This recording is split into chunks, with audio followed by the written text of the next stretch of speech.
Welcome, everybody, to the Winner's Circle Sports Betting Channel. This is the Winner's Circle Sports Betting Podcast, and we're live. And we're brought to you by gamblersworld.net, where you'll find 10 of the finest handicappers anywhere in the country, including myself, Ross Benjamin, my two guests today, Jesse Schule and Sean Higgs, and 7 other great handicappers.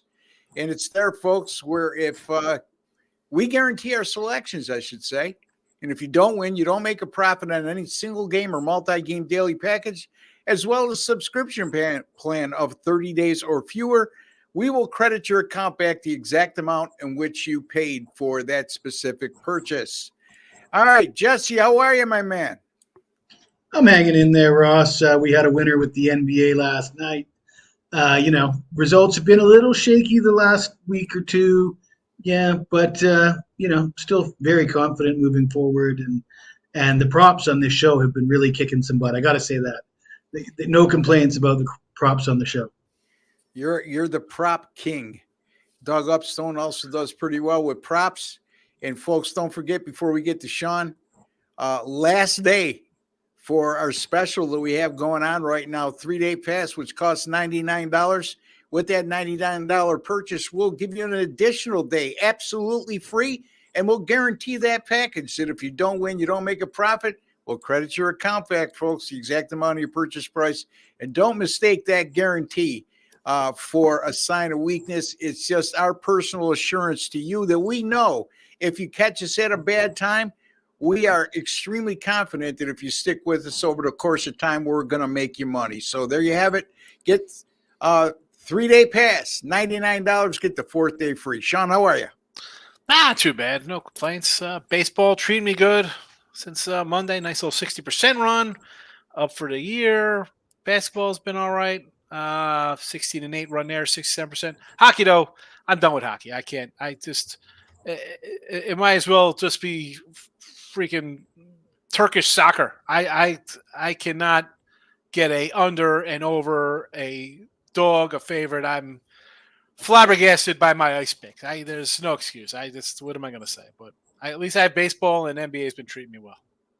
There you have it. Let's concentrate on the positive and what's treating you well. I got to say the negative because it frustrates me. Yeah, you want to be transparent, but at the same time, that doesn't mean you can't turn that run around. And we've seen all of us do that, go cold at certain instances and then turn it around and make money over the long haul. And you guys could attest this. Like when you're down a couple, like one sport's not running good on you. Yes, but you feel like you don't play the game because it hasn't been treating you. Then all of a sudden you got a couple winners that you didn't end up playing. You're like, all right, at least I'm back on track. I'm getting my feet back under me.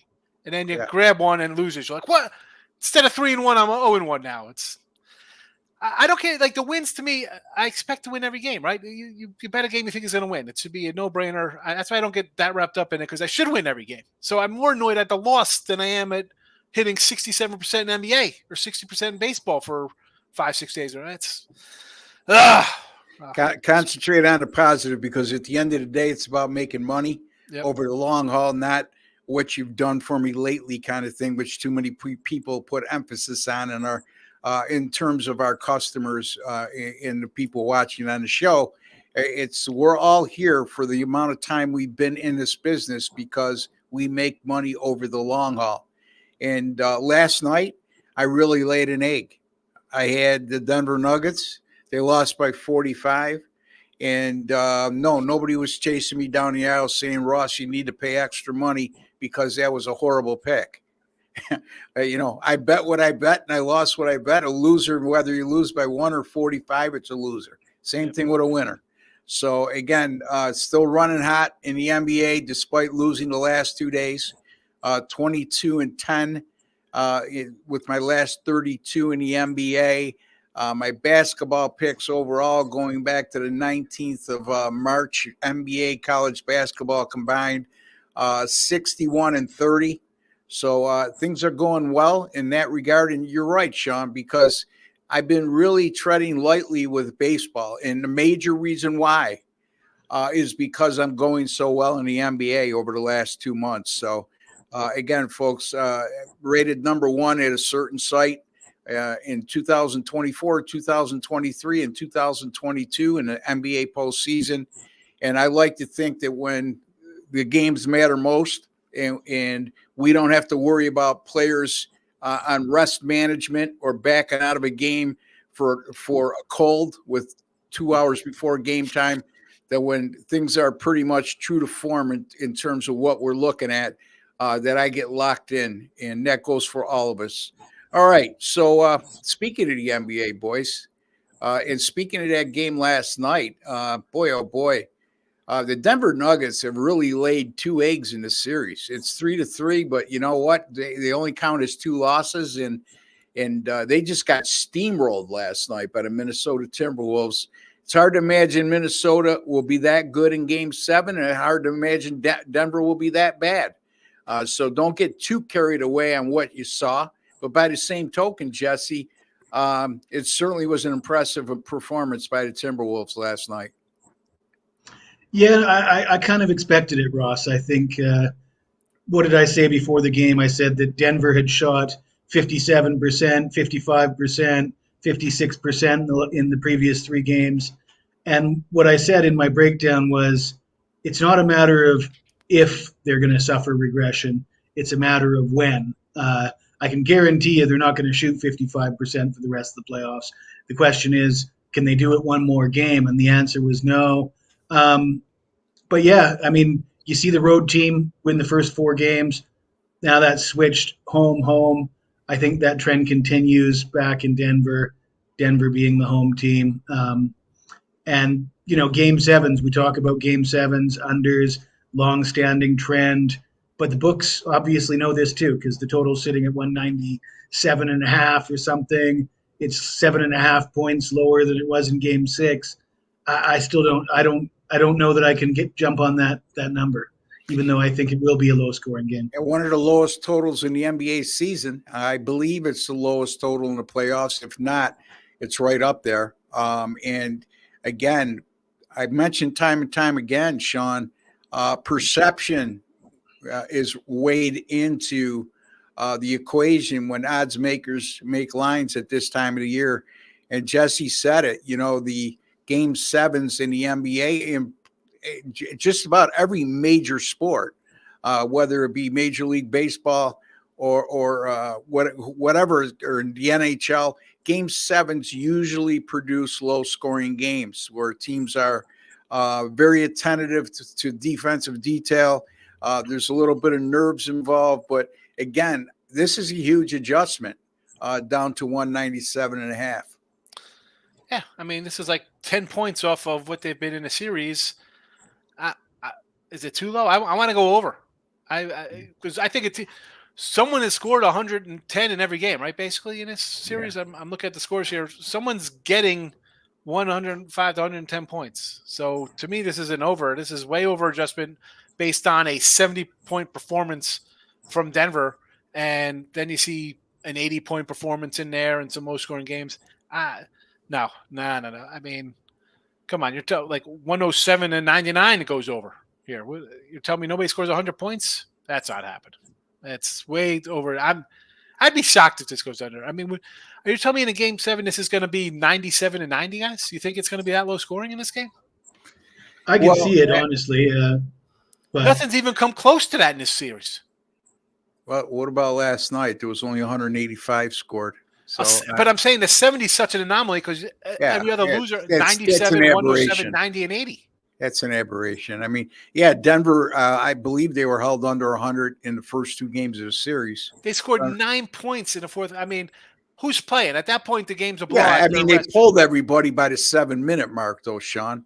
And what'd their bench score? Like nothing. They had no points going into the fourth quarter. But if you're telling me the game's going to go under because the defending champs and MVP are not going to score 80 points, that's what you're telling me tomorrow at Game 7 or Sunday.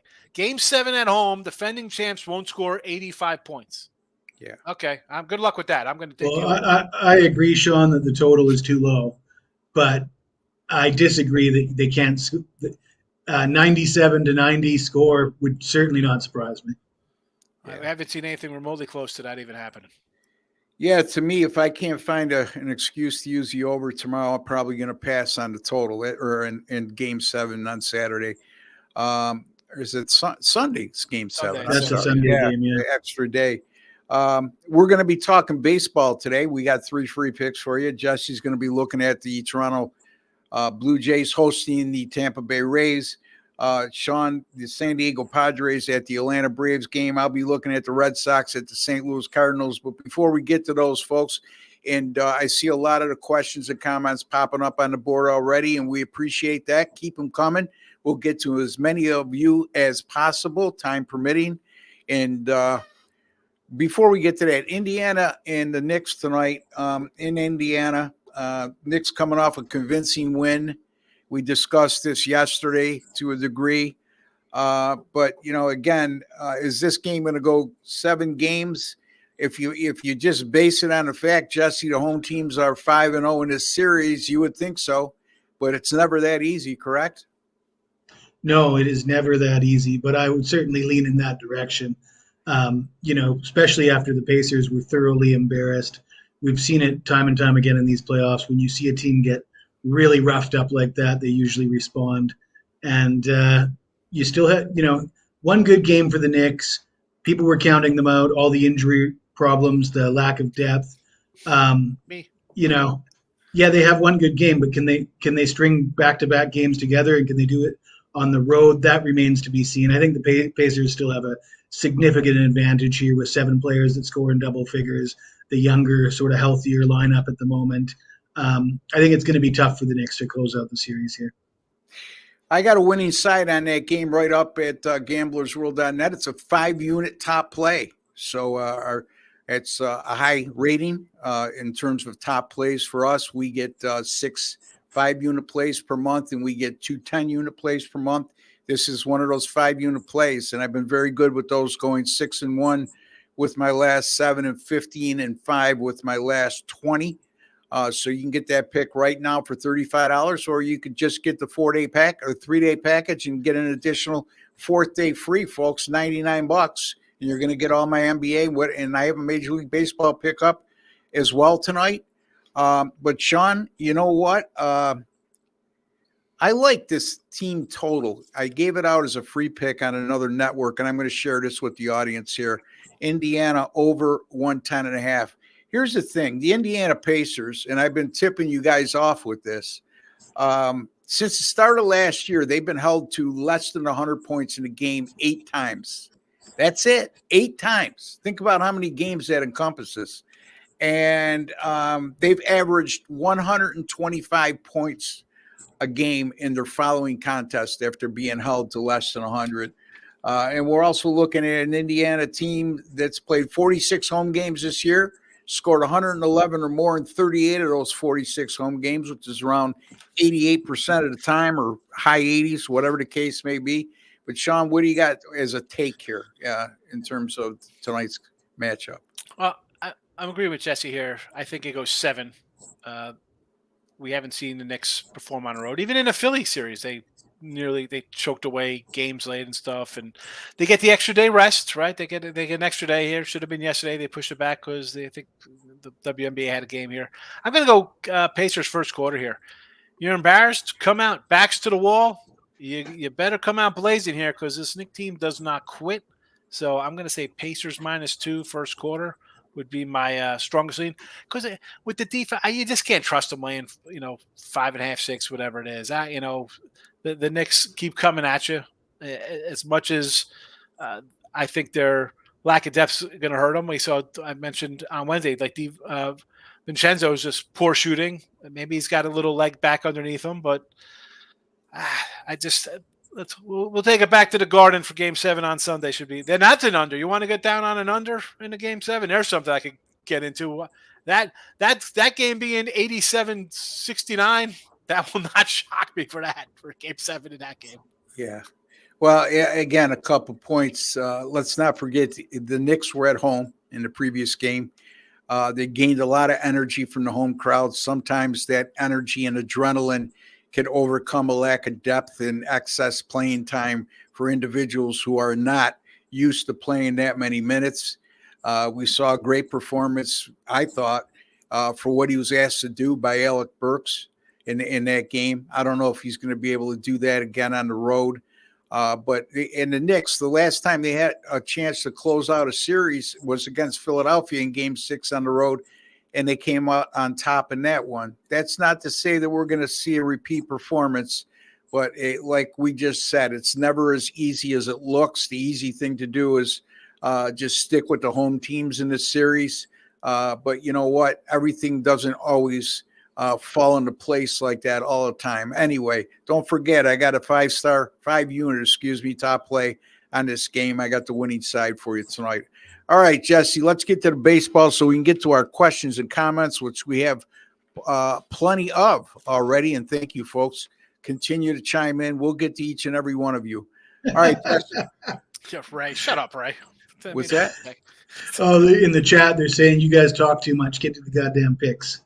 Yeah, well, you know what? It's a podcast, folks. You know what I mean? And maybe if you listen to some of the things we said, you might learn something along the way and learn how to handicap on your own. If we ran down our 3 baseball, he would have been asking, how come we're not giving any NBA picks out for tonight? Yeah, no, stop with that. You know, if you're too impatient, there's plenty of videos out there where somebody's on for 2 or 3 minutes and they'll give you the pick and you're not going to learn a thing how they arrived at the conclusion. Okay. So if that's what you're looking for, then it's not us. All right. So appreciate your patience, the rest of you, because a lot of you who have been supporting us along the way relish the opportunity to hear what we have to say above and beyond the picks. All right, let's get to the picks, Jesse. The Rays at the Jays. It'll be Tyler Alexander for the Tampa Bay Rays. It'll be Chris Bassett for the Toronto Blue Jays. Game will take place at the Rogers Center in Toronto. And right now the Blue Jays are minus 165, and the total is 8.5 in this game. What do you got, Jess? The Blue Jays, the last place team in the AL East, minus 165. I got to shake my head at that. No way I'm paying that kind of price to back the Blue Jays. You look at the pitching matchup, you got Tyler Alexander, numbers aren't nice, 1-2, 5.45 ERA. And you got Chris Bassett, sort of a big name. He's had a lot of success in recent seasons, 3-5 with a 5.06 ERA. So, yeah, Bassett's got slightly better numbers when you look at records and ERAs. You look at whips, though. Alexander's got a whip of 1.36. Bassett's got a whip of 155. Alarm bells are going off already. Then you got the fact that Bassett he got bumped out of his last start. It's been 9 days since he's pitched in his last start. He hasn't been performing that well in his last few starts. The Jays bullpen ranked 28th in the majors with an ERA over 5. Now, Tampa's bullpen isn't great either, but at least the ERA is in the 4s instead of the 5s. Tampa hits the ball better. They rank 18th in the majors in runs scored. The Jays rank 29th in runs scored. They're not hitting. Their bullpen sucks. The pitcher they're sending to the mound today is struggling. And you want me to lay 165? Ain't going to happen, Ross Benjamin and Sean Higgs. I'm taking Tampa on the run line, plus 1.5, minus 140. Here I am giving him credit for not going minus 165, which he's been known to do on occasions. And then he turns it around and lays 140 on a plus 1.5, which I understand, Jesse. I'm just giving you a hard time. And it all makes sense to me. And I think the most important thing that stuck out to me in your analysis is the fact that Bassett's ERA is very deceiving based on what his whip is. And folks, I put a lot more emphasis on whip than ERA, and that's walks plus hits plus innings pitched. When you get a guy that's a 155 whip for the season, would you say his ERA was under 4, Jesse? It's 5.06, so it's not great. It's 5.06. Okay. Well, he's lucky it's even that with a whip of 155. Anyway, Sean, your take. Yeah, I mean, how are you? You can't lay with the Jays with this. I mean, I said beginning here, this is a make or break, poop or get off the pot for them. I'm waiting for maybe two and a half more weeks. They start fire sale and improving every other team that's looking to be competitive. Bassett on a trade block, Gausman, Barrios, Kikuchi, all out of here. Springer, Bichette, trade them all. I think this team's it's run its course. I can't, and I don't want to take Tampa Bay here. There's a lot of other dogs. I'd rather take the Nats and the White Sox today than Tampa. So I got to stay away from this one. I got no real solid lean on either side. And by the way, folks, you see what Sean's wearing. He just signed a $1.1 million advertising deal with Nike, and that's why he's wearing a Nike shirt. Anyway, Sean, speaking of you and your sponsorship with Nike, you're going to be looking at the Padres and the Braves. And, when I assigned this game early in the week, I thought it'd be a lot more competitive matchup. It'll be Waldron on the mound for the Padres. It'll be Max Fried on the mound for the Atlanta Braves. Atlanta laying minus 225. Total in this game, 8.5. Justified on the front end. The back end is where it seems to be the value. When I say back end, the total, that's what we used to use on the phones with the bookies back in the day. It was a back number, not a total. Anyway, Sean, go ahead. Yeah, well, the Padres are still Padreing themselves to a 500 record with all their ridiculous contracts. They're still trying to find their footing of what they want to be. And yeah, big line for Fried.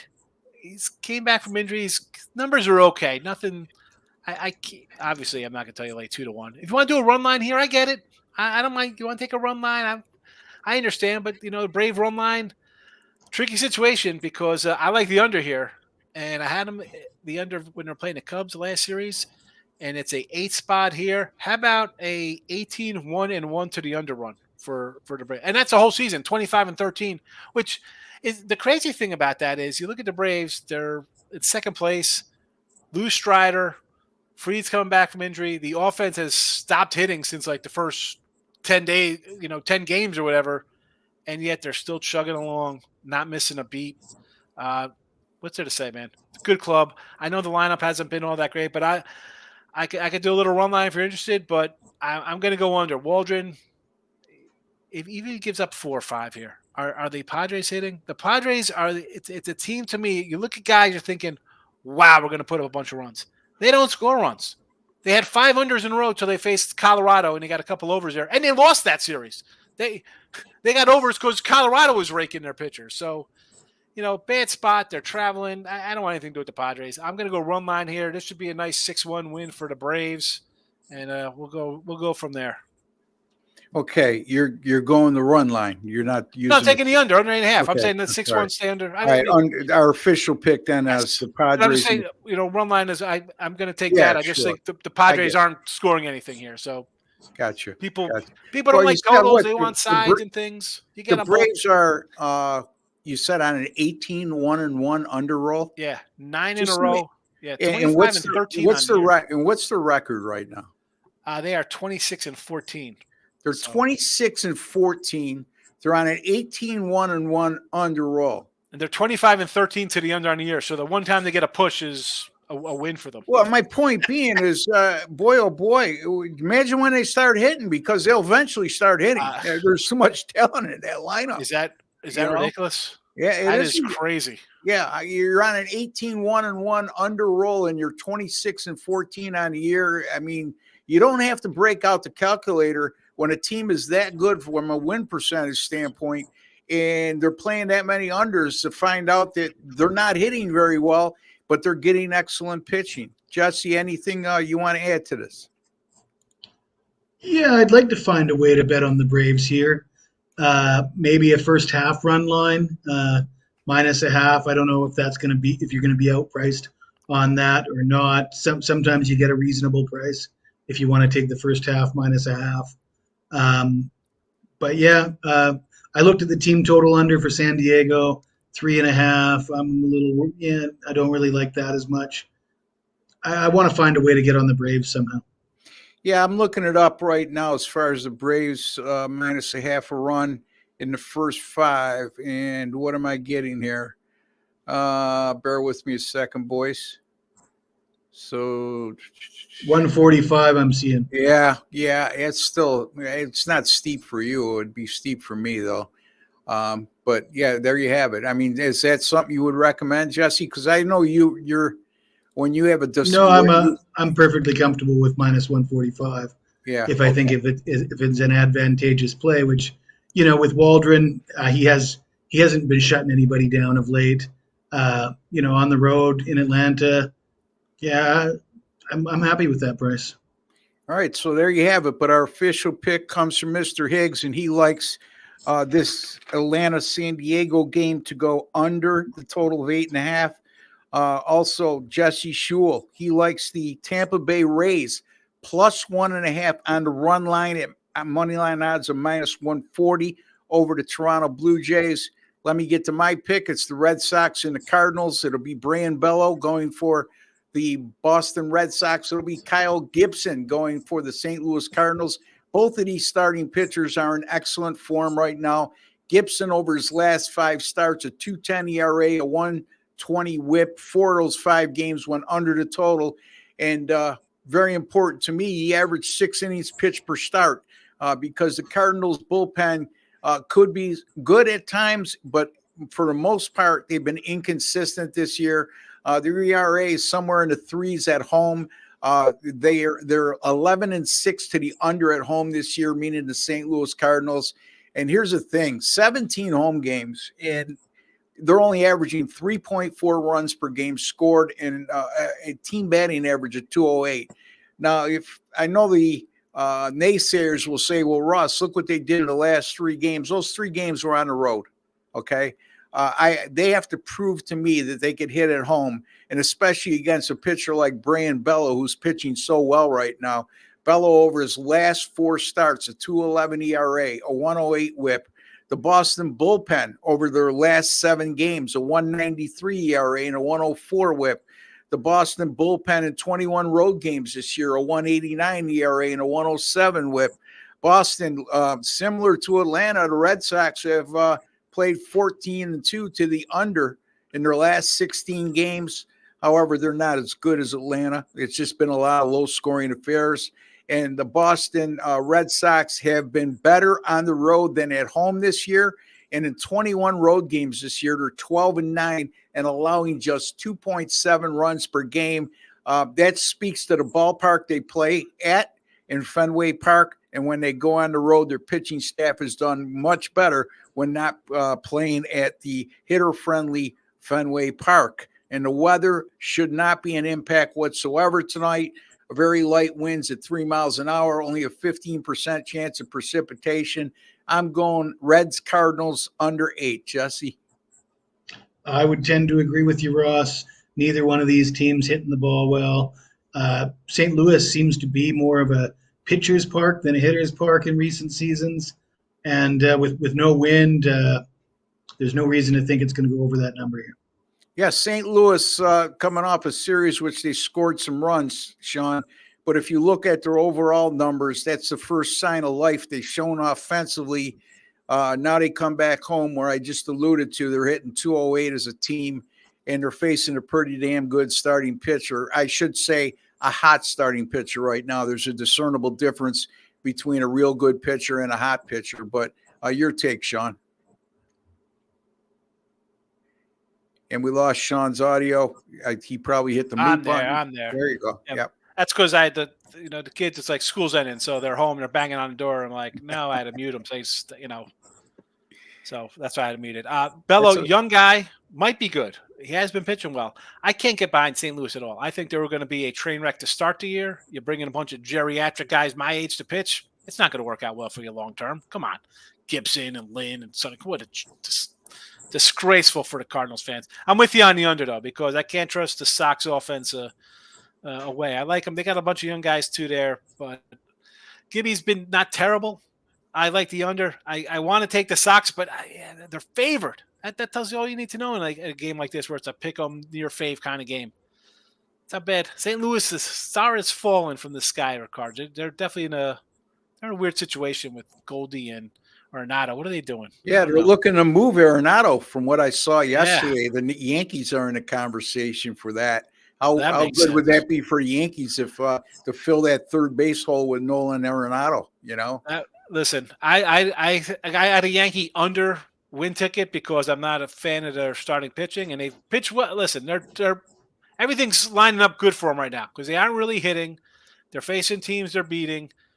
And the fact that they're, 15 games over 500 with no Cole and the lineup, two guys carry you for the first month.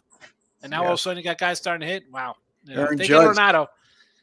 Aaron Judge, 6 for 7 the last 2 games. Yeah. A 467-foot home run in Minnesota in this past series. And Jesse, again, he's not Chris Davis anymore. He looked like Chris Davis for a while. Yeah, he did. No doubt about it. For those of you who don't remember Chris Davis, it was feast or famine, home run or a high degree of strikeouts. You were one of the guys who struck out the most in Major League Baseball history, I want to say. All right, Jesse, we're ready to take on some questions and comments. What do you think? Absolutely. By the way, I did check out the Busch Stadium park factor, and over the last 3 seasons, it ranks 19th as favorable to hitters, so below average as far as a hitter's park in. Yeah, and the Cardinals were a lot more productive offensively in recent seasons than they are this year. That's for sure. And it's really mind-boggling because you still have some pretty good bats in that lineup that are. It seems like there's a few teams out there, Sean, that still continue to underachieve offensively. And that's the case with the Cardinals too. Yeah. Well, I mean, again, you got Goldie, looks like Father Time's got him. Arenado's struggling. And then you got a bunch of young guys who are supposed to be good. And then, let's be honest, you lost your catcher Contreras there, who was kind of like the heart and soul of the team. Yeah. That's a tough loss. He affects like the pitching, and you lose a catcher who actually hits and plays all the time. That's a huge hole to fill. I mean, a lot of teams don't have any catchers, more or less a good one you can plug in there. You're going to get 140 games from him or something. So and that produce loss cannot be offensively. overlooked. Yeah. All right, so Stop Geoengineering, how you doing, my man? Good afternoon, gentlemen. 3 of what I regard as some of the best cappers around. Well, thank you. We appreciate that. You all have a blessed weekend and good luck on every single bet you place. No conspiracy talk for me. All right, buddy. I'm all for it. I don't know if Sean's all for it, but I'm all for it. I'll bring up something. John, Sean will come up with something along the way. That's a promise, folks. John Lim. Hi, John. How are you? I think you're a first-time contributor, so we appreciate you coming aboard. What's up, gents? No NBA picks today. There's only 1 game on the board. There's 3 of us, and we're getting into that time of year where the NBA's schedule gets really reduced. And we do sell picks for a living as well, folks, not only betting on our own games, but we sell picks and our advice. And it really limits us to what we could talk about when it's just 1 game. And we talked about around the corner, that's all we're going to have to be talking about is baseball. So get used to it. But John, if you want our NBA picks, you can get them at gamblersworld.net for affordable prices, and we'll guarantee our picks. Hey, Ross, John is not a new viewer. He comments a lot in the archive videos. Okay. I think he's from South Korea because he's always talking about the difference in time zone, and I've communicated with him because I'm in a very similar time zone. I got you. Well, then I apologize, Sean. We appreciate you chiming in, and we appreciate. We also talked about the Pacers and the Nuggets. I mean, right. And John, don't take it as us being hard when I say that, but there's only 1 game. You know what I mean? And we can't give away. We can't give away. Pacers -2, baby. Let's go. All right. Well, Sean likes to give his stuff away. They can't give that out on the pages anyway, so it doesn't make a difference. Me and Jesse like to make a living and hold true to our hold that close to our vest. All right. Eric, gentlemen, when you see a MLB favorite move towards plus money hours or minutes before the game, -145 moves to -20. Do you play or stay away? It depends on the circuit. There's no brainer effect here. Okay. That could be for a variety of reasons. I would want to know what the money splits are in terms of the actual money being bet on both sides and the actual volume of plays on both sides to deem that to be sharp money or not. I would also look to see if there was a pitching change late. I would also look to see if a key player got pulled out of the lineup late. There are circumstances where none of the above occurs, and this happens. So again, I look at it as a isolated situation every time it occurs. I don't put it all in the same cookie jar, Jesse. I think you got to figure out why it moved if Yeah. you want to play it. I think that's what I was trying to say. For me, I want to know why it moved. I want to figure it out, and I want to make a judgment based on that circumstance. And I think the most common reason you're going to see a price change so dramatically, so quickly is Aaron Judge is out of the lineup, Giancarlo Stanton's out of the lineup, Freddie Freeman's out of the lineup, or Shohei Ohtani's out of the lineup. And chances are, if I like a team minus 145, if that price drops $25, and let's say I like the Yankees and Judge is out of the lineup, I probably still like the Yankees because I'm usually not betting on the Yankees because Aaron Judge is in the lineup. I'm usually looking at the pitching matchups, the bullpens, and a lot of other factors. And I'm probably going to stick with the play if that's why it moved. If it moved because Carlos Rodon was supposed to start and now they're bringing up a rookie from AAA, then I might want to stay away. What I'm seeing as a trend amongst the new generation of sports bettors here, and as opposed to us, is they don't account for starting pitchers as much as they should when it comes to handicapping Major League Baseball. Now, we understand the average innings pitched per outing by starters has gone drastically down over the years. However, why I bring that up is wouldn't be the last or first time we saw a starting pitcher get pulled for whatever medical reason or whatever the case may be an hour or two before game time, and we see a line like that. So the first thing I would do is make sure there was no pitching change. Sean? Well, most times I'm on a move like that, but it's because I have the underdog already at probably plus 130. And now I got a better number as opposed to I'm not going to be on a favorite going like that. I'll be on a dog like Arizona last night at plus 135 and at a plus 115 or something like that. So Yeah. But you guys covered it. I'm not waiting to first pitch. I got I have money in the bankroll. I could not wait to the last second to follow that stuff. I'm moving those lines, especially in football. So yeah, no, you get down early. Jesse does too, and more times than not, you guys are on the right side of the move. And, I would say this, that I don't dabble into the 145s and above in terms of favorites. So, and I noticed like he used the favorite part because that's like people want to bet faves, right? So they're going to come in. I thought that was a very astute question in that regard. So I just want to say great stuff, buddy. Appreciate Ross, you. In a spot like that where if you're looking at a fave and it moves, I'd be worried. Like you're taking a favorite.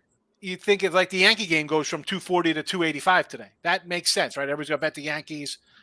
The fact that the favorite moved down a little bit, that should probably give you a little pause, like, because who's really betting dogs? The public loves their favorites and overs. So yeah, I mean, if I don't like the 145 opener or want to go on the run line on that, chances are an hour or two before game time, if it goes down to 120, I'm going to be leery that I'm missing something if I like the favorite. And I'm going to stay away. The truth, any lean in the Tigers game tonight, I saw today that Schule is the AL Cy Young favorite right now. It's still early, 8 starts he's made. But you know what? I got a pick in this game right now over at gamblersworld.net. You can get it in the Detroit game tonight. So I got a reserve comment. But I could tell you that I thought Tariq Scubal's been the most underrated pitcher in the American League going back to last year. But Sean? Well, I agree with John Scubel because I got a Tiger win total over. I'm a big fan of the Tigers. And I also have this. This is in my 3-pack tonight, this game between the Diamondbacks and Tigers. So a rarity. I won't give you my pick on this one. Yeah, and the Diamondbacks, Jesse, after winning the NL pennant last year, I don't know if they're suffering from a hangover. That was just a fluke run last year, but they seem to look like the same team that started the season slow last year. But again, I'm concerned with their pitching other than when you get beyond Zach Gallen and a guy like Merrill Kelly that do they have good enough pitching? And Kelly's out. That's why Kelly's out. Rodriguez, Rodriguez, who they signed, is out. So they're down, Yeah, their pitching hasn't been good. So Sean or Jesse? Yeah, I mean, I don't love the idea of taking Detroit as a favorite at Arizona, but Ryan Nelson, he's a guy that you can't really put too much money on. I might look at a first five bet with Detroit here. Yeah. I haven't looked at Detroit's bullpen, but I'm guessing they don't have one of the better bullpens based on their record yeah. So I think anytime if you're betting on the Tigers because of Skubal, you want to probably look at first five. Is my advice. Yeah, and the Tigers bullpen, actually, their overall numbers have been good, Jesse, but over their last 7 starts, they haven't been great. Our last 7 games, they haven't been great. So good points. All right, next question here. I was leaning Knicks spread, sprinkle on the money line, but I'm going with the Pacers on the spread. This one's going to game 7. Okay, I would follow up by saying you went for the Knicks on the spread to sprinkle on the money line on the Knicks, and then you jumped to the Pacers. And I'm just curious as to why the abruptness or why you just turned that around completely. Like if that's the way you feel on it, like don't play it. If you're thinking Knicks, go ahead. You want to take the Knicks on the spread?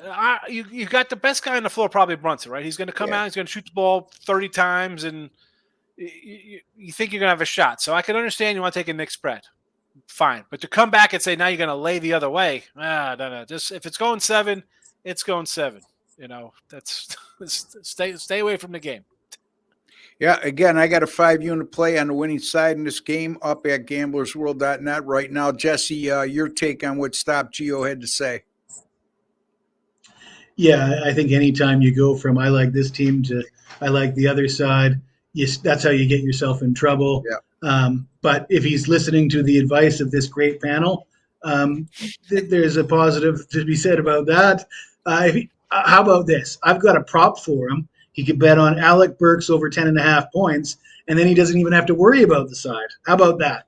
Yeah, and if you switch to Indiana, you might want to think about going over the total of 110.5 based on the numbers I gave you, how they respond to a poor offensive showing.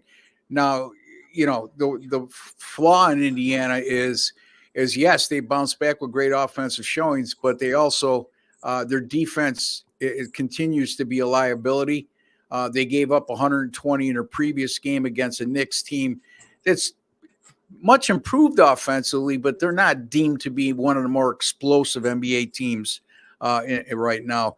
One of the most frustrating MLB games is when your pick goes down 2 runs to 0 in the first inning. They are heavily favored, and the game ends in a 2-0 score. And you sat and watched all 9 innings. You know what, Eric? I feel your pain, man, because not only me, Sean and Jesse could attest to that. And this is a perfect example. If Chip Chirimbus was on the show, he'll tell you that's why you don't watch the games. For that reason alone, save yourself the aggravation, and you're not being influenced on what's going to happen tomorrow by what you looked at yesterday. But anyway, Jesse, your thoughts on that? I'll see Eric's 2-0 loss in baseball and Rays with your team being up 34-3 in the Super Bowl at halftime, and then they lose in overtime. That's a little bit more painful than a 2-0 loss in baseball. Yeah. There's nothing worse for me too is betting on. I bet a lot of unders, along the way, and I do overs too. But betting an under in the NBA is the most excruciating and painful thing to watch a game when that's occurring, because it's almost like you have to be a sadist to sit there through 48 minutes hoping every shot goes awry. So, but here, how are we laying 310 on the Dodgers last night, Eric? Who did? He's only laying 3-1 odds on the Dodgers. I didn't know that. Well, that's who like that. Red scored 2 runs in the first inning. He had a heavy favorite. That's the biggest favorite on the board. A team, the Dodgers are overinflated every game anyway. Sean, you got a good memory when it comes to this. I had a free pick last week on another channel, not on this show, but I took the Seattle game under 8.5. and it was 3-3 at the end of the first inning. That's when I just turned the TV off, and that saved my time. And I wake up in the morning, I look, the game ended 5-3, and I won. So that's the other side of the equation. I had the Cubs under the other day against the Braves. It was a 8.5, I think. Hold on, where is it? Yeah, it was 8. It was 7-0 in like the 5th inning. I wrote it down loser. I chalked it up. 8-0 final 7-0. Got to win. Yeah. Those are nice ones. Oh yeah, those are nice. That's we forget those though, right, Sean? We forget those real quick. But that's we the just thing, like to focus in on the ones we lose like that. And that's what I was saying earlier in the show. Like, you don't remember your wins because everything should be a win. Why the heck would I be talking about if I didn't think it was going to win, right? Why? And this brings me to this. And Eric, I hope you're listening, because that other gentleman who chimed in and say, just get to the picks. This is why you should listen to what we have to say. If you like a team at minus 310, why not lessen your risk at least and go on the run line, even though you're going to be laying a heavy number. And I wouldn't even recommend that, but it's the less of the two evils. Or no bottom line. Or no bottom line. Cut it in half at least. Right. You know what I mean? If you like a team that's 250 or above, and you don't think they're going to win by more than one run, you shouldn't be playing the game. You should be betting the run line. And even then, you're going to be laying heavy juice. Jesse, anything you want to say about that? I have nothing to add, gentlemen. No, I know you don't, because you don't want to get teased.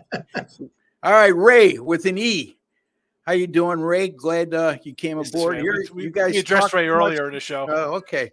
Ray, all I could tell you is nothing other than there's a lot of shows that you can no-brain your way through a minute and a half. Let me ask you a question, Ray. When your kids come home, and I don't know if you have kids, but when kids come home and they can't figure out their homework, and an impatient guy like you, who's obviously impatient because you want to get right to the picks, doesn't have time to figure out the homework with them and doesn't want to be bothered, you just give them the answers.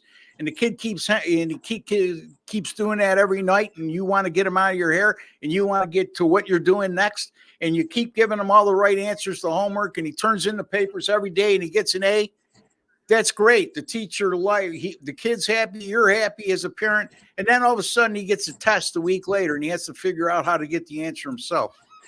That's what we're trying to do here, Ray. You know what I mean? I mean, again, get with the program, my man. Eric R. Paul Skenny's pitching for Pittsburgh this afternoon against the Cubs. Any leans on this game? Looked awfully impressive. I guess when you look at his strikeouts in his debut, Sean, but beyond that, I believe he gave up 4 earned runs in 5 innings. Yeah, he had 7 Ks. The whole thing is he had 7 pitches over 100 and whatever. That's great. You know who also was like that? The Oakland pitcher. The Oakland relief pitcher everybody loves, and now he's a bullpen guy because he could only go 4 innings. So I don't like Paul Skeens. He'll be a bullpen guy in 2 years. Take the Cubbies here. They saw him once, and yes, he could improve, right? Oh, he was okay as his first start. Maybe he's better. On the flip side, I got a Cubs offense that have seen him once, who are actually real pros, and maybe they get to the rookie. Again, every rookie pitcher comes up is apparently the next that good in or something. I need more than an outing where he gives up 4 runs in 5 innings. Jesse and Sean remember the days that when you hit 90 on the radar gun that you were considered a power pitcher. That was in their defense back then too, the radar gun was measured when the ball came out of their hand as opposed to just before it gets to the catcher's mitt, whatever the case may be. But in any event, a lot of guys approach 100 miles an hour these days. 100 miles an hour was Aroldis Chapman territory a few years back, and it was unheard of. Now you get guys hitting 100 mile an hour speed probably once or twice a game if they're considered a power pitcher. But my point being, Jesse, is at the major league level, you have to do more than just throw hard. And Sean touched upon that. I don't want to put words in Sean's mouth, but I think where he was going with this is if that's all you got is speed, eventually they'll catch up to you because all major league hitters could hit a 100 mile an hour fastball if they know if it's coming. So this conversation reminds me of something from the glory years of being a Toronto Blue Jays fan. the Blue Jays signed Roger Clemens back in the day, and it was a very exciting time to be a Blue Jays fan because obviously Clemens was basically the best pitcher in the majors. He had some pretty amazing years in Toronto as well, and they had a commercial on TV when Clemens first got traded to Toronto, and it was him throwing bullpen, and they got the radar gun, and he's hitting 110, 115, and he's flexing, and he's like, "Yeah, I'm the man." And then the guy with the radar gun turns to his buddy and says, "Should we tell him it's in kilometers?"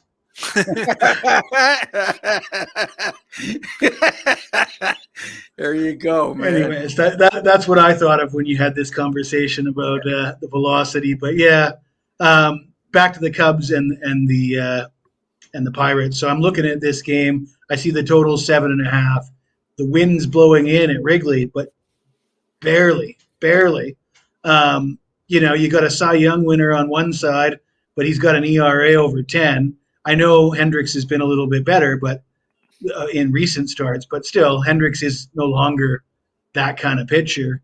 And then you got a rookie who's highly touted. Oh, he's the next thing since sliced bread, but gave up 4 runs in 5 innings in his first start.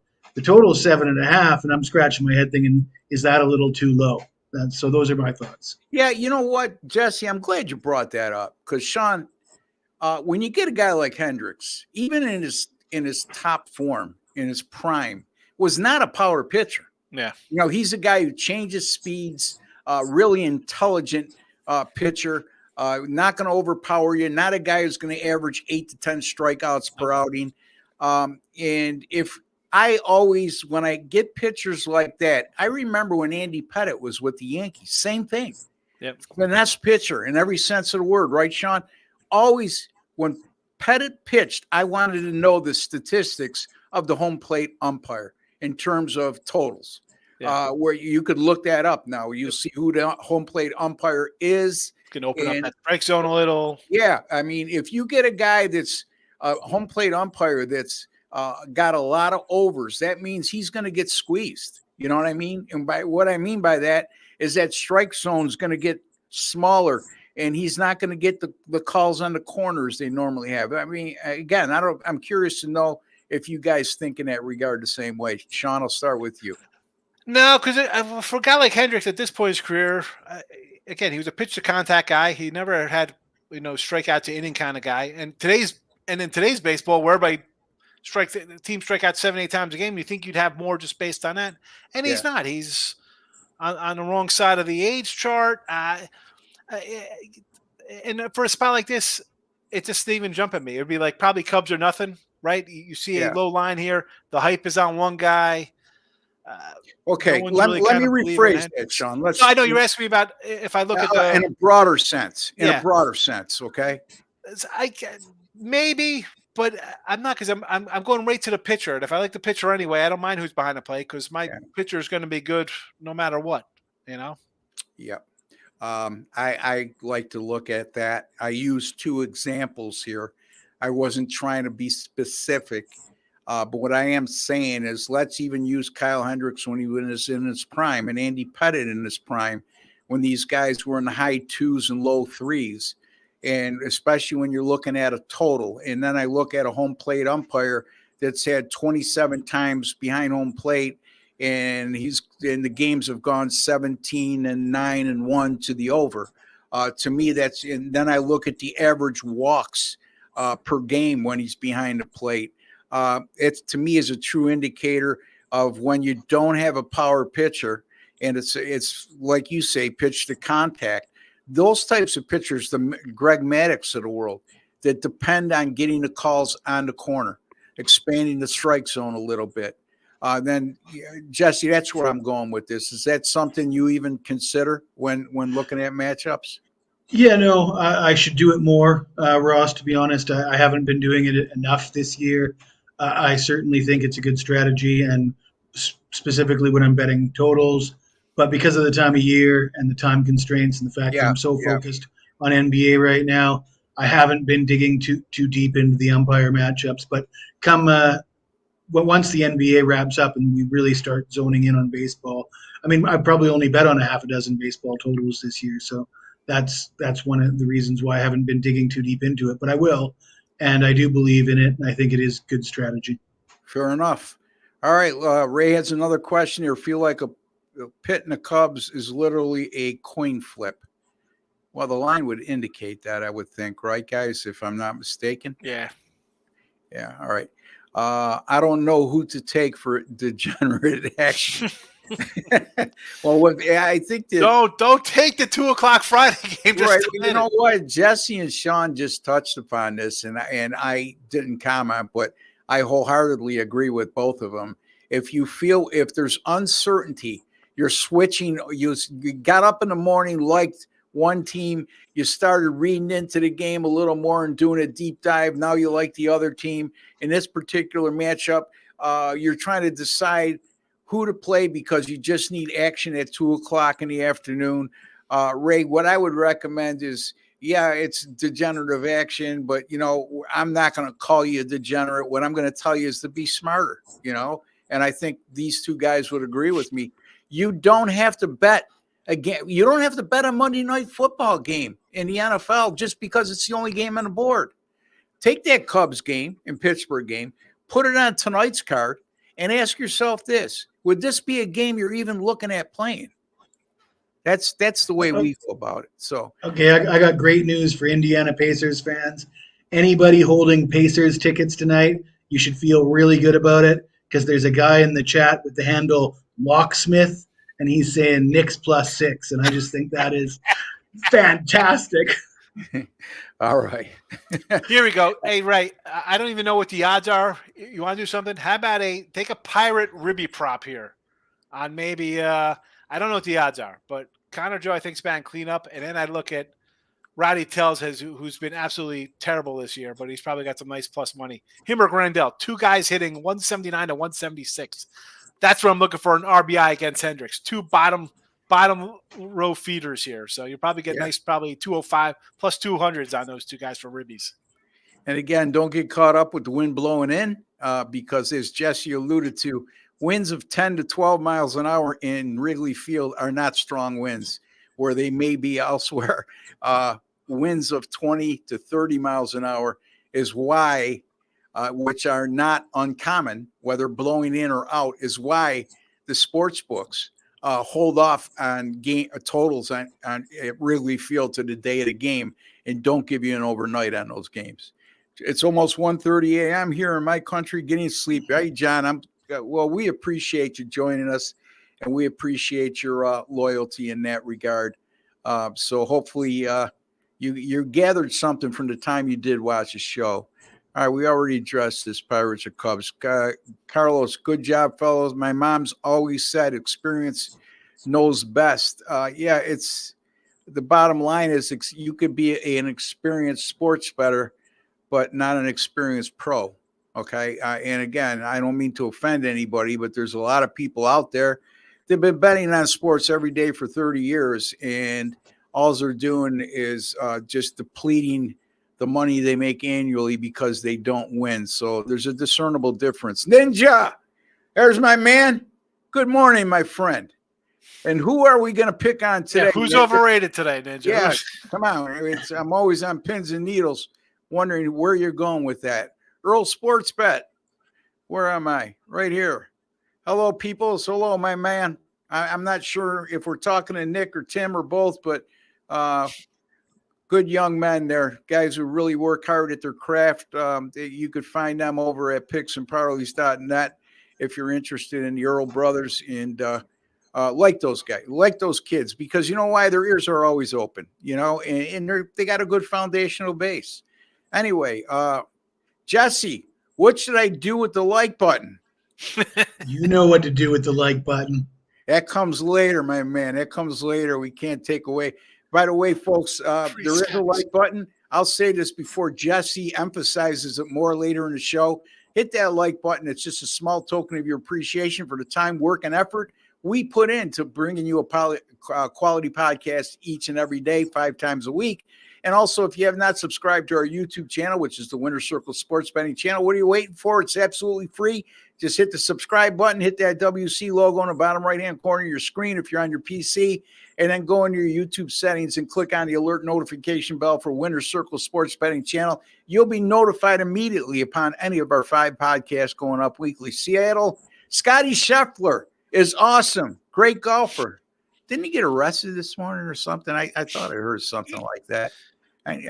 Anything? He's free. He's golfing today. He's back. Oh, okay. All right. But did he get arrested? I'm not sure if I read that right. Yeah. Yeah. I'd rather watch the grass grow than the PGA, but I know a lot of you, and that's no disrespect to golfers. It's no disrespect for people who love watching the PGA tournament or betting on it. It's just not my cup of tea. Or watching grass grow. Yeah. Watch grass exactly. Michael Amato, nice Italian boy. Do you guys like the Braves, Dodgers, Brewers team totals over 4.5 today? Well, the Braves are a heavy favorite. So, but like Sean brought to everybody's attention, they've been tremendous this year, right? 26-14, but they played 18-1-1 to the under in their last 20, which means excellent pitching, but not a lot of hitting, or underachieving hitting, I should say. The Dodgers and the Brewers team totals. The Brewers, I think out of the 3, I would lean more toward the Brewers in the matchup today over 4.5. But any take on that, Sean? Well, the Braves have hit that total twice in their last 10 games, so there's that. They could win this one, 5-1, maybe get there, but they haven't been doing it. See, I like the Braves. I like the Dodgers because they're coming off a game. All right, they scored 2 in the 9th with 2 outs after everybody was out of the game. That's a spot you look at bounce back.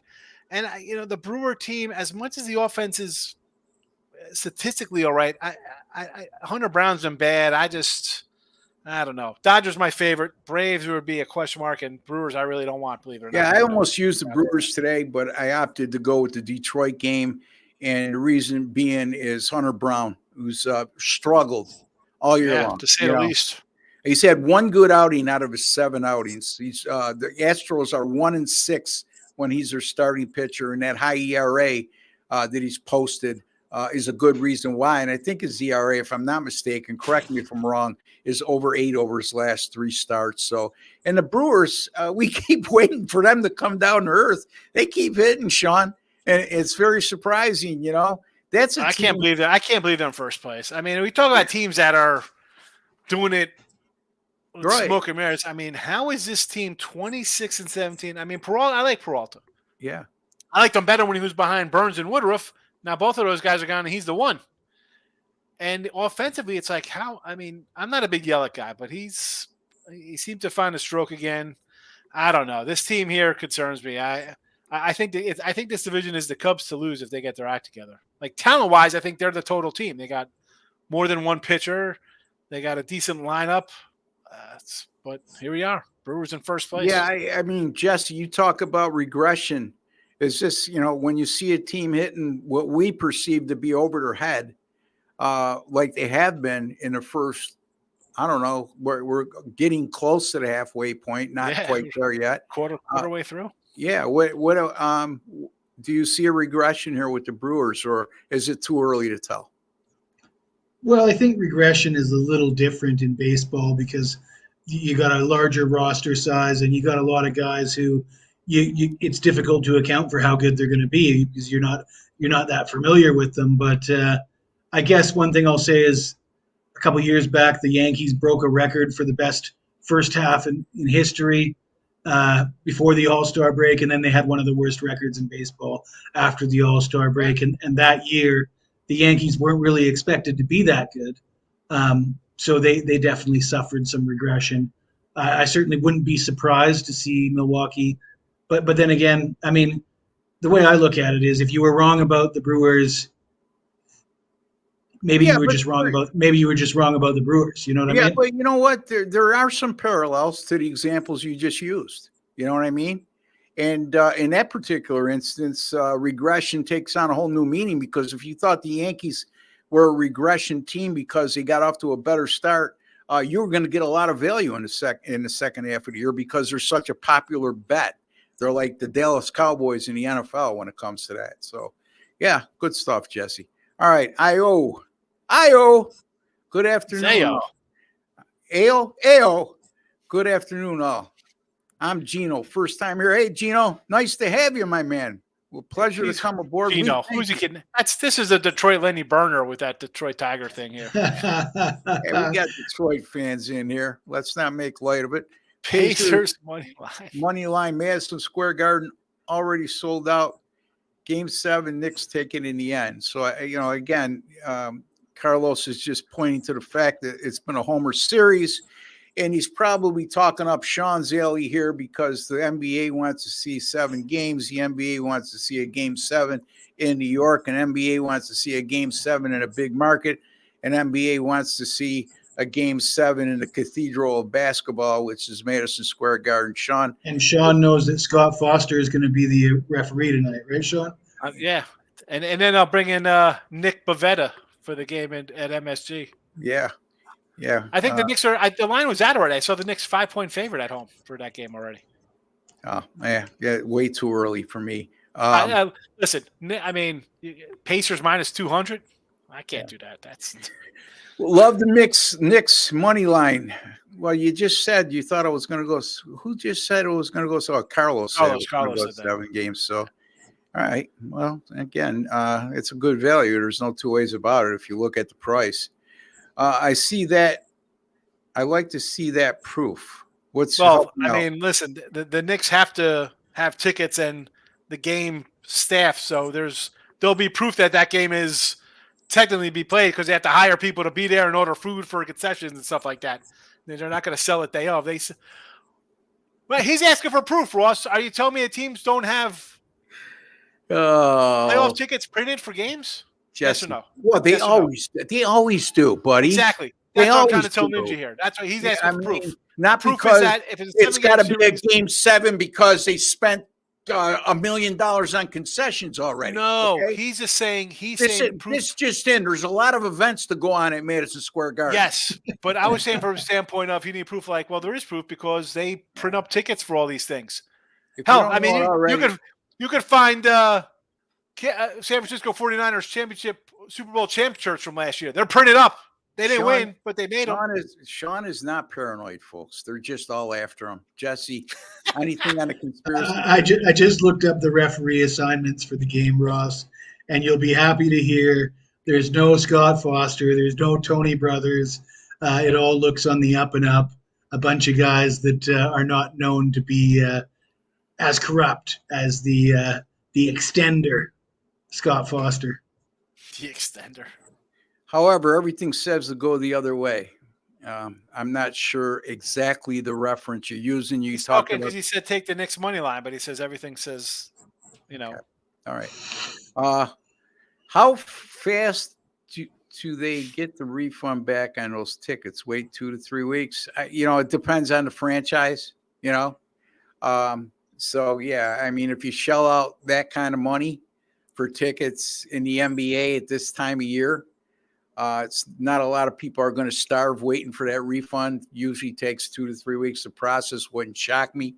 Now, whether it happens sooner or more time, I don't know. So, but, and I think that differs from franchise to franchise. Yeah. Jesse and Ross, as the playoffs come to an end in the NBA and NHL, do you guys dabble in Major League Baseball props over the summertime?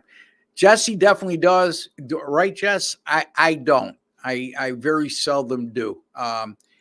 The extent of where I'll go is I'll bet on a team total. I'll bet on a first 5 inning play, which, by the way, my pick in Major League Baseball tonight is a first 5 inning play. Sean, I really don't remember if you do Major League Baseball props when everything slows down. Are you kidding me? He's hitting like 70% with Ribby props or something like that. Okay. What's your Ribby prop record, Sean? Well, it's not 70%. It is 75 and 108, but we're plus 1425 because they're all like 155. And I mean, again, that's a shame because the one site you're on doesn't document that stuff or doesn't allow us to play them. Our site isn't equipped for that yet. So it's too bad because, Sean's making that kind of money. And I can tell you, folks, that I've been working with Sean for many years now, and he doesn't make up records. I could assure you from one site to the other, it's well within the neighborhood, as we call it. But unfortunately, we can't show you more proof of that because just not a lot of sites out there, other than the major ones, allow us to go that deep into props and such. So, all right. However, everything says go the other way. We already touched upon that. And Michael Amato, okay, we already touched upon that. And Carlos, NBA is a business. Game 7, baby. Here we go. Game 7's in New York. NBA is a business, and businesses don't stay alive very long if they're a scam, unless it's WWE or something of that nature. Where's Stop Geo? Here it comes. It's rigged. Who's got the script? Oh, man. Hey, stop it. Good morning. Actually, from the Philippines, John. My mistake. Sorry about that, John. Yeah. He likes I like the Pacers as well. Not sure of the over and under. I gave you a little bit of a hint what you should do with the team total here, like I said. And again, I'm speaking for myself on this. I don't know what Jesse and Sean's opinion, but Indiana coming off a game in which they scored less than 100, very productive. The last 2 seasons when that occurs. Doesn't happen a lot. It's only happened 8 times, and they've averaged 125 points per game in the following contest after scoring less than 100. Guys, any comment you want to tap into here? Well, the team that wins this game is going to have to score probably 110 points at least, and we already know they've already scheduled a Game 7 in New York. So, that says it all. Oh man! Wait, I'm add to that. 100% correct. Oh my goodness, Sean, you should start putting up your conspiracy pick of the night. It might work. So you're saying Pacers money line is a lock? We're not saying that. Sean is. Oh, I'm not saying that. I'm not taking. Well, you are. You're saying there's going to be a Game 7 in New York. What would that indicate? I guess. Yeah, later 200. Go ahead. Easy money. Well, not for nothing. If you're going to go on this rant about it's conspiracy theories, all I'm saying is that Greg Garden has ordered all this food and concessions and such. No, what other way would be to look at it? The guy said is there proof. Indiana's a lock. You have to have. I don't know. You ever work in any kind of like restaurant kind of business? You have to have food for your party. So if there's a possibility that there's going to be an event there, whether it's a rodeo or a concert, you need to have people be able to. Now you're switching gears. I'm not switching gears. He said, "Show me the proof." The proof is that when the team has the playoffs, they print out tickets for 7 games. Yes or no? Because people post them on the freaking internet. But you were trying to indicate 10 minutes ago that there has to be a Game 7 because I didn't say there has to be. No. That was misinformed. That was somebody in the comments said the Game 7's already sold out, but Game 7 might have been sold out a month ago, right? That's my point, because the playoffs are set. They have 4 games at home. Those tickets are sold. Case closed. You got to buy them. That's it. You don't buy them day to day. This isn't a freaking hot dog cart outside your house. Does that. Every franchise does that. Yes, that's what I was trying to say to Ninja. So that's why it's easy. And making a point, there has to be a Game 7 if they're ordering all these concessions. No, that wasn't the point, Ross. He's like, but Ross, it's a lot more fun the other way, you know? Yeah, I guess. Carlos, sorry. The script has been leaked. Do your own research, Ninja. The script has been leaked.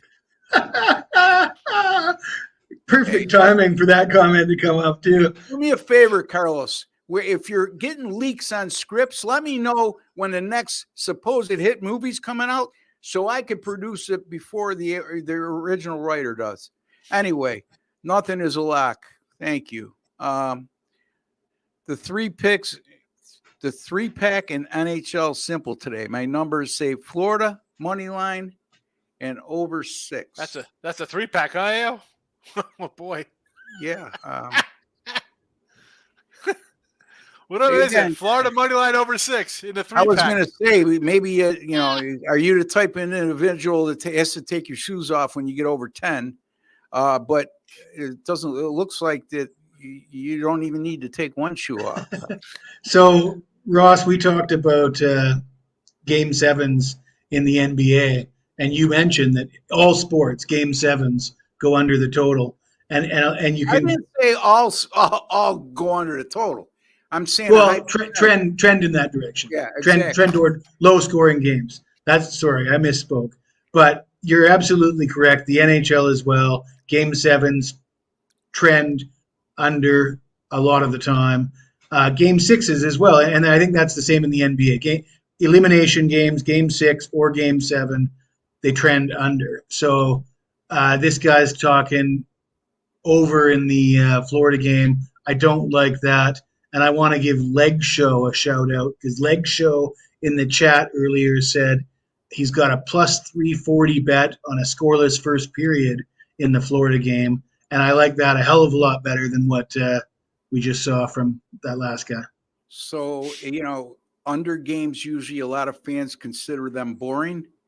And in Sean's theory, when you get into game 6 and game 7, you should order more concessions because people are more apt to be buying a lot of concessions when it's a boring game because they're trying to find something to do that's interesting. They're drunk because they're bored.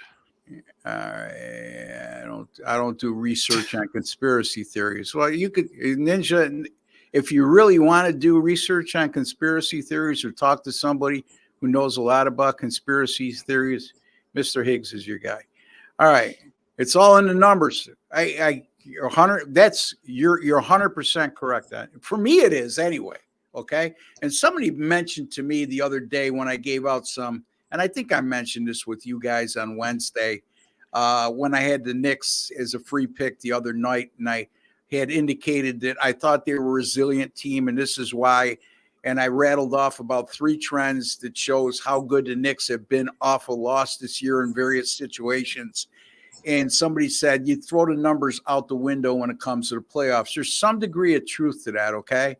But my point is quite simple.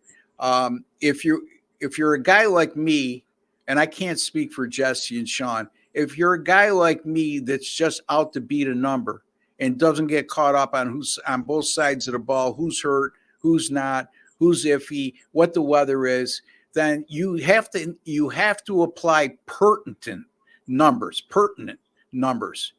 to your handicapping equation. And how do you deem numbers to be pertinent? They got to make sense. And also, if you do this every day, you could decipher the fact between a coincidental trend and a pertinent trend. But anyway, Jesse, again, I don't want to put words in you guys' mouth if you want to comment on that. Well, I mean, I think you got to go with the numbers to a certain degree. One thing that you might want to stay away from is something that's burned me in the last week, and that's handicapping the injury report. Jalen Brunson, Luka Doncic, Jamal Murray. These guys are they're really banged up. They're really struggling out there, and then the next game, bang! It's just and Ross, we talked about cortisol shots, and they can only have one a month. And I swear these guys got some magic drugs. There's something going on with Luka because it seems like every other game he's flat or he's tremendous, and he was tremendous in the previous game. Yeah, no, I mean it blows my mind that you can go from that bad to that good. And when it doesn't blow my mind if it's just poor shooting. If you're having an off night, you're not playing very well. But when you look like you shouldn't even be on the court because you're too injured, when and then you come like out and you score one game, and then all of a sudden you got full mobility to the next game, and then that trend continues over the course of a series. Yeah, you're correct, Jesse. Like it's blowing my mind. It makes me think they've got some real fancy drugs back there in the training room that they're giving these guys. I don't know what it is, but I certainly got to be careful with it moving forward.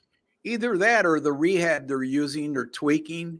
The rehab they're using in between games and with days of rest takes 3 to 4 days to take effect. I don't know, but it's definitely mind-boggling when you see a guy like Luka, Sean, who by our accounts anyway, from the eye test, looked nowhere near 100% healthy in their game 4 loss, and yet in game 5 was just absolutely tremendous.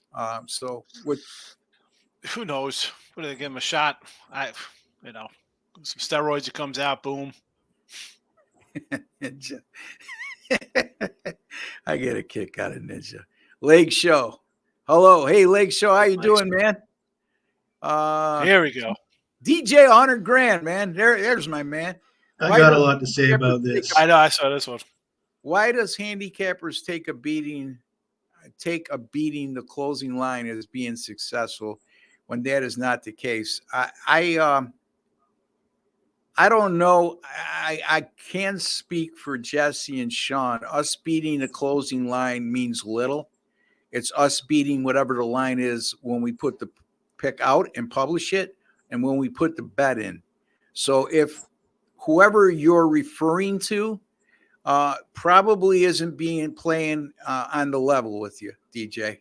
And at the end of the day, if you're in this industry and you're selling picks for a living on top of making your own bets and increasing your bankroll with the sales you make because of your success, you don't have the luxury of waiting an hour before game time to put a pick out, because then you're wasting your time. You're not going to make any money, or you're not going to do any volume. So anybody I'm assuming what you're referring to is somebody giving you a line as a phone salesman handicapper. I think he's talking about closing line value, Ross. Yeah, and Ross. He's handicappers bragging about getting closing line value and acting as if that's worth something. And he's saying it ain't worth shit. Yeah. No, and I think that's I agree. I think that's bullshit what he's saying. And I think anybody who believes this is dead wrong. Okay. Closing line value at the end of the day, it has to make you money, because I'll tell you what, if you go to any site on the internet and you look at all the handicappers and you look at their winning percentages, you're going to see that almost all of them fall between 58% and 51%. And the majority of them, when you want to really tighten it up, between 54% and 52%. Everybody's hitting really close to that 50%. And when you get closing line value, if you get it often enough, that makes the difference between hitting 53% and 58%, and 58% makes a lot of money. Explain to the viewers and clarify to the viewers what you deem to be closing line value, Jesse, so they understand what you're referring to and why you feel. The Pacers opened at -5. Okay. Their bet is high up as 6.5 now. So that's 1.5 in closing line value. If you bet the Pacers at the opening line at -5, if the Pacers win by 6 tonight, the guys that bet the opening line win. The guys that bet the closing line push or lose. So people brag about getting closing line value. I misinterpreted what he was saying, to be clear. If it doesn't pan out half the time, but you're getting it 100 times a year, that's still 50 more wins on 1,000 bets. That's enough to take you from 50%. A monkey can hit 50% against the spread. And if you get 5% more based on closing line value, 100 games out of 1,000, you take 50 wins. That's 55%, 45%. You're all of a sudden elite. Well, with the amount of picks that we put out annually, I would even say 1 to 3% is really good if you get closing line value. You know what I mean? Because now you're talking about over a multitude of plays, and at the end of the day, too, anybody could think they have closing line values, but not everybody is good at it. And what I'm referring to is these two guys here that are on the show with me today are very good at getting down early and having closing line value. Now, when closing line value doesn't win all the time either, okay, so we clarify. Just because you got to pick it -5 and they went to 7.5 at game time, that's not to say the team can end up losing the game outright, for example, or lose. Well, you're going to lose that anyways. So you might as well have the closing line value for the times it will win. Well, 100% true, but I'm just making a point that just because you have closing line value doesn't, and you buy a pick from Jesse, for example, and he has closing line value, or from Sean, it doesn't automatically, you're not automatically a winner, just because of that.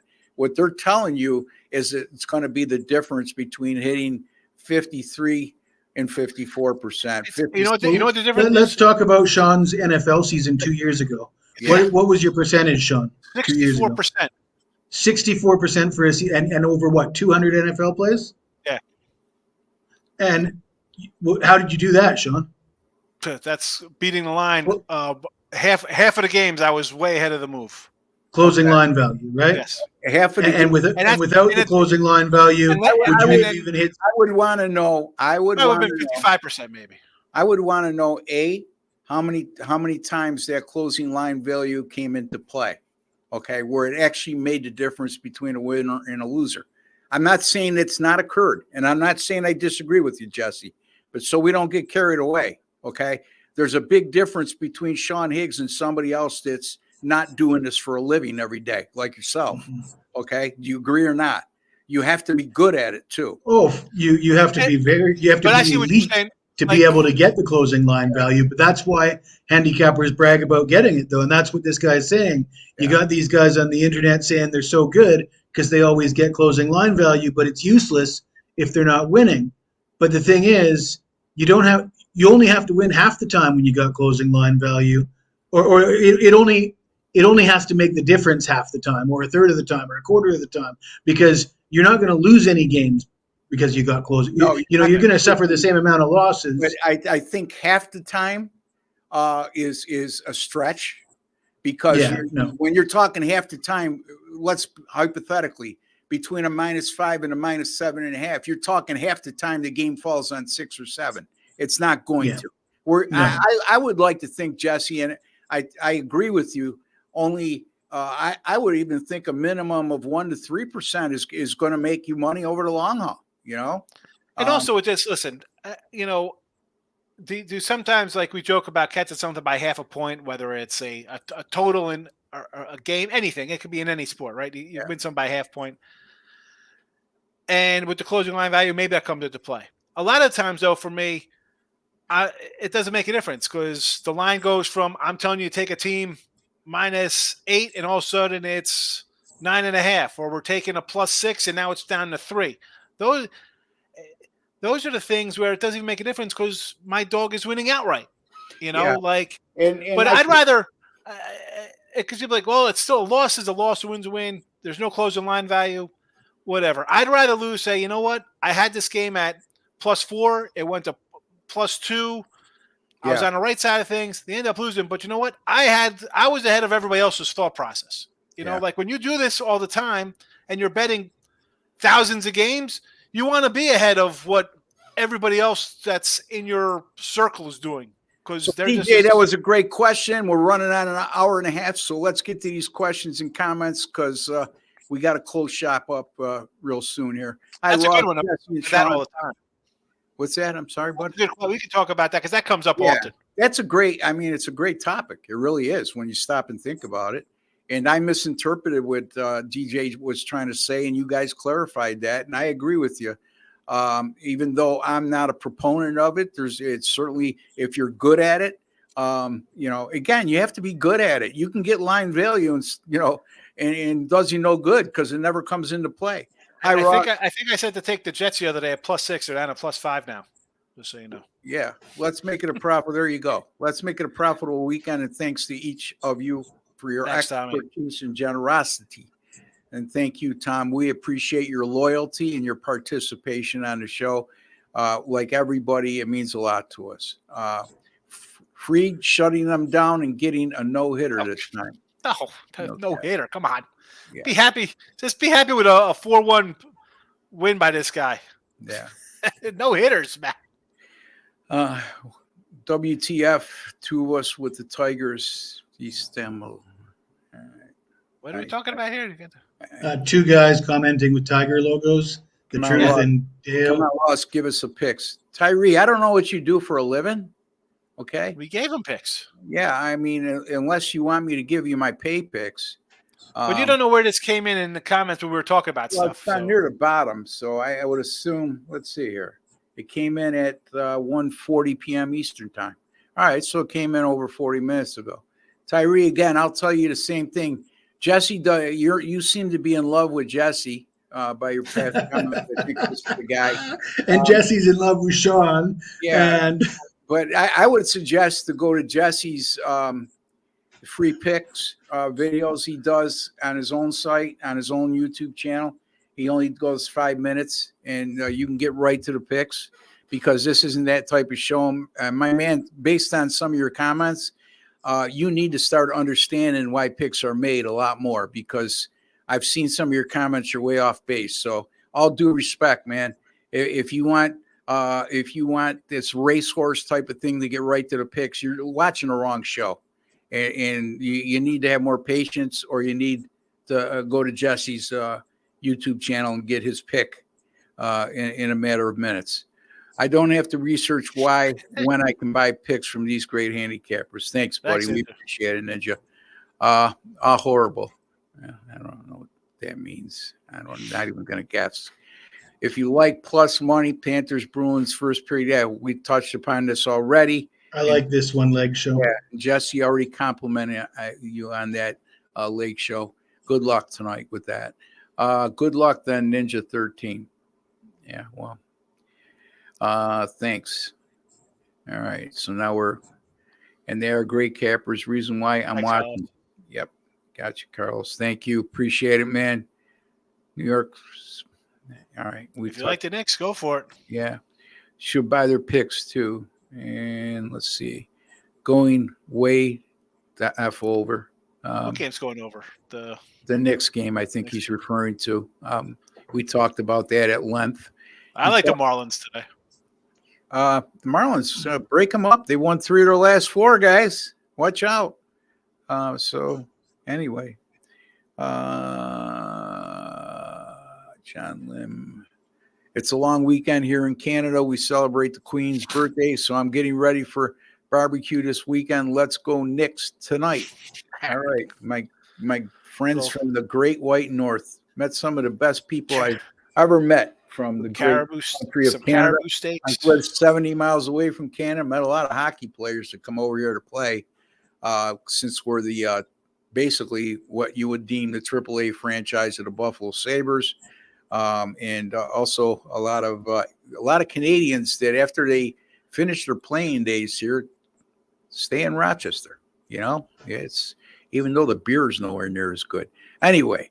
All right, that wraps it up for today, guys, and we appreciate all your questions and comments. And Seth's over there going, thank God, because we've been doing this for an hour and a half, and he's patiently in the background producing this for us. And we want to thank Seth because he does a terrific job.